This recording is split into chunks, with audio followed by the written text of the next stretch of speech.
Capítulo 14. Por aquele tempo, ouviu o tetrarca Herodes a fama de Jesus e disse aos que o serviam: Este é João Batista. Ele ressuscitou dos mortos e por isso nele operam forças miraculosas. Porque Herodes, havendo prendido e atado a João, o metera no cárcere por causa de Herodias, mulher de Filipe, seu irmão. Pois João lhe dizia: Não te é lícito possuí-la. E querendo matá-lo, temia o povo, porque o tinham como profeta. Ora, tendo chegado o dia natalício de Herodes, dançou a filha de Herodias diante de todos e agradou a Herodes. Pelo que prometeu com juramento dar-lhe o que pedisse. Então ela, instigada por sua mãe, disse: Dá-me aqui num prato a cabeça de João Batista. Entristeceu-se o rei, mas por causa do juramento e dos que estavam com ele à mesa, determinou que lhe a dessem. E deu ordens e decapitou a João no cárcere. Foi trazida a cabeça num prato e dada à jovem, que a levou à sua mãe.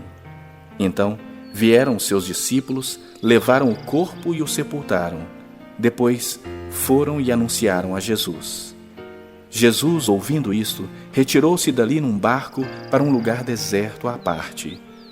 Sabendo-o as multidões, vieram da cidade seguindo-o por terra.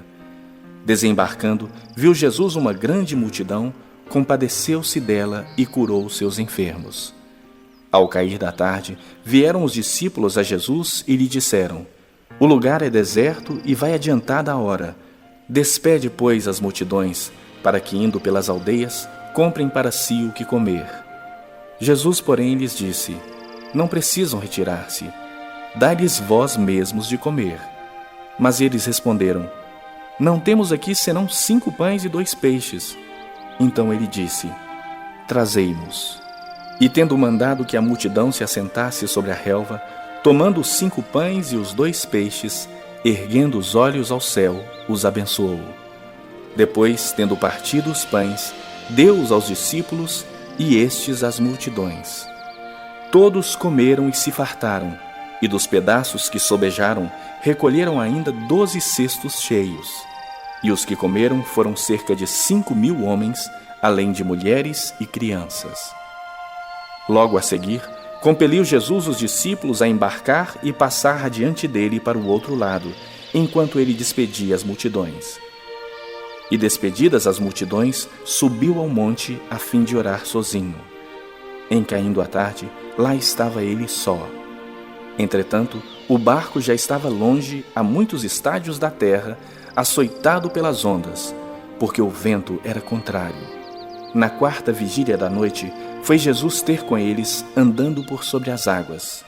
E os discípulos, ao verem-no andando sobre as águas, ficaram aterrados e exclamaram: É um fantasma! E tomados de medo, gritaram. Mas Jesus imediatamente lhes disse: Tende bom ânimo, sou eu, não temais. Respondendo-lhe Pedro, disse: Se és tu, Senhor, manda-me ir ter contigo por sobre as águas. E ele disse: Vem. E Pedro, descendo do barco, andou por sobre as águas e foi ter com Jesus. Reparando, porém, na força do vento, teve medo, e começando a submergir, gritou: Salva-me, Senhor! E prontamente Jesus, estendendo a mão, tomou-o e lhe disse: Homem de pequena fé, por que duvidaste? Subindo ambos para o barco, cessou o vento. E os que estavam no barco o adoraram, dizendo: Verdadeiramente és filho de Deus. Então, estando já no outro lado, chegaram à terra em Genezaré. Reconhecendo-o os homens daquela terra, mandaram avisar a toda a circunvizinhança e trouxeram-lhe todos os enfermos, e lhe rogavam que ao menos pudessem tocar na orla da sua veste. E todos os que tocaram ficaram sãos.